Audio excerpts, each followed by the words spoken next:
everybody. This is an astrological forecast for Aquarius for August of 2013.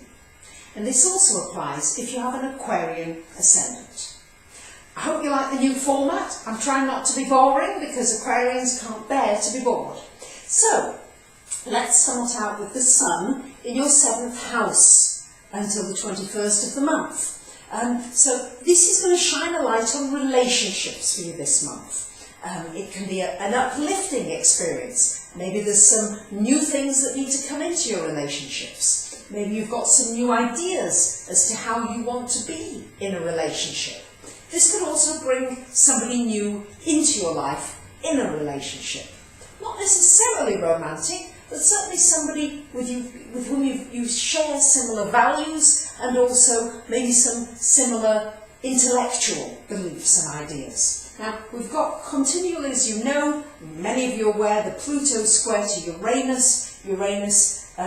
This going on for another couple of years, but the T-square now coming up with Jupiter joining the party.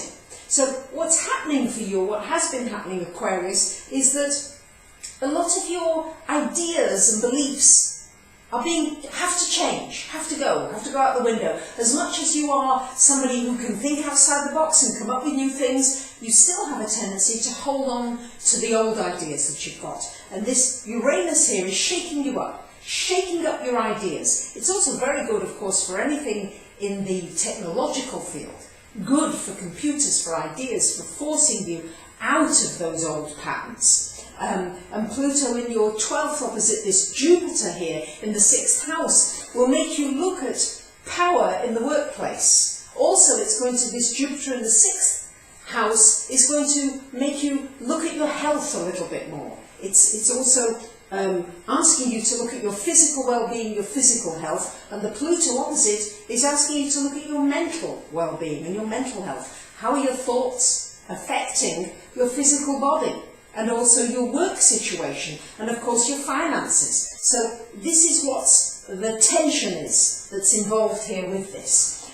There's a lot going on in this 6th house of sixth house of work and health and service to others. And this Jupiter, you've got the grand trine as well in action.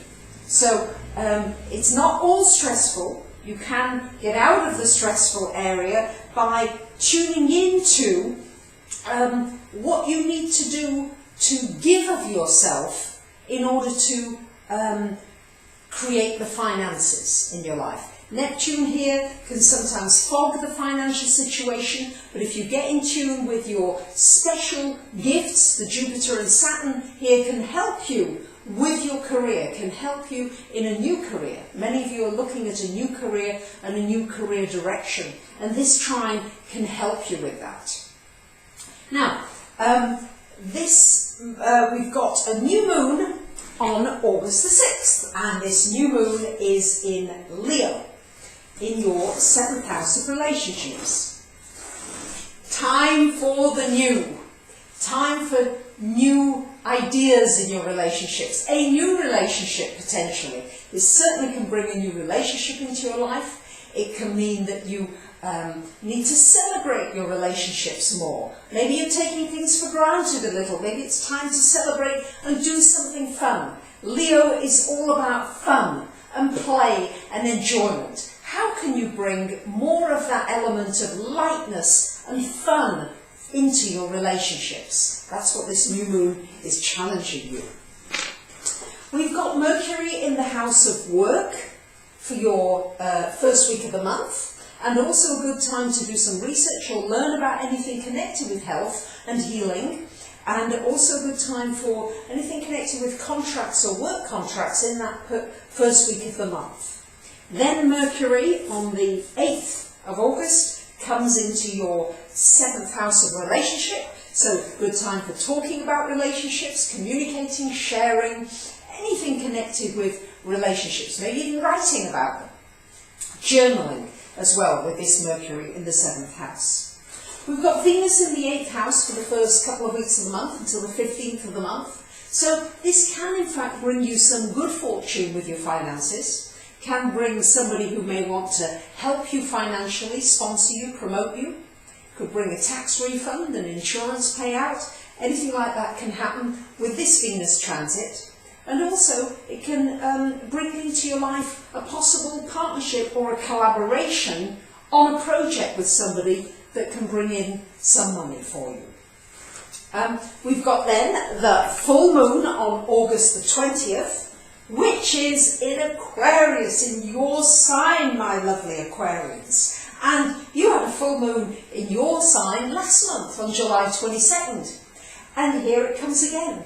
Only this time, it's not going to be affected by Saturn so much. This time it's quite a free Aquarian moon. You're going to be able to celebrate, to party, to enjoy. This is a wonderful time for it. And you see the door opened. Look behind me, I couldn't have timed that, could I? It's an open door. It's time for new things to come in and for you to celebrate yourself, who you are, what you're about, your ideas. This is a really celebratory, fun Aquarian full moon. Make the most of it. August the 22nd, we have the Sun moving out of your 7th house and into your 8th house. And on the 23rd, Mercury joins it too. So the last week of the month particularly, we've got a lot of activity going on Aquarius in this 8th house. So it's a good time to sort out finances. It's a good time to be more intimate. If you really want intimacy, of course it will sex, the 8th house. If you want more intimacy, you might be talking about it a lot, but also with some Venus there, you may in fact get it if that's what you want. And it doesn't have to be sexual. It could be going deeper with your spiritual nature, the spirituality inside of you. It could also be triggering that as well.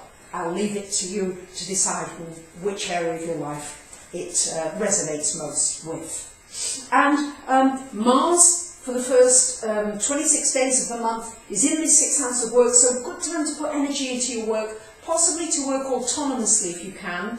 But it's a good time for getting on with things, and very good time for exercise and doing something physical, really taking action on a physical level with your body. Then after that, Mars on the 27th of August moves into your 7th house and again triggers those relationships. It's going to be opposite this moon energy that's going on as well, so trying to find a balance between going out and doing what other people are wanting to do and maybe trying to go along with things, not that Aquarians do particularly, and then going back into self and say, hey, what do I want? And finding the balance between those two. But it's certainly going to put a lot of focus on relationships for you this month.